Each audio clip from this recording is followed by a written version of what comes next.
Hello friends, আমি তমালি। আজকে একটা কোশ্চেনের অ্যান্সার দিতে এলাম। অনেকে জিজ্ঞেস করছেন, দিদি প্রপার কালো রঙের কি প্লুমেরিয়া হয়?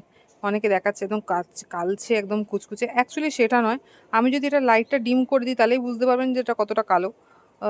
অ্যাকচুয়ালি প্রপার যে ক্যামেরার রঙে সবসময় কিন্তু সঠিক কালারটা আসে না। কালার যদি কারেকশন করা হয় তাহলে সাদাকে কালো বানানো যায়, কালোকে সাদাও বানানো যায়। সেটা নয়, কিন্তু এর থেকে বেশি কালচে কালার হবে না।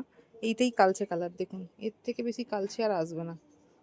যথেষ্ট কালছে, এর থেকে বেশি আমিও দেখিনি। তাই ভাবলাম আপনাদের সবার সাথে শেয়ার করি। এটা আমার নিজের গাছের ফুল, উপর থেকে তুলে নিয়ে এলাম ছাদ থেকে এইমাত্র। আবার ফোটা শুরু করেছে। এই কালচেটাই হবে, এর থেকে বেশি কালচে হবে না। আপাতত আমার দেখা নেই। তো যারা ভাবছেন যে একদম কুচকুচে কালো রঙের হবে, তারা একদম ভুল করছেন। কুচকুচে কালো নয়, এই সেটটা আসবে।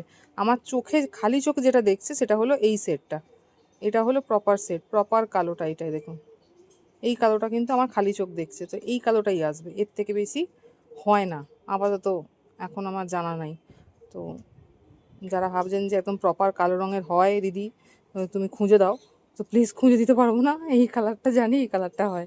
ছোট্ট একটা ভিডিও দিলাম, যেটা জানি সেটাই বললাম। দেখে বলবেন, কালারটা খুব সুন্দর। আপনাদের কীরকম লাগলো দেখে বলবেন।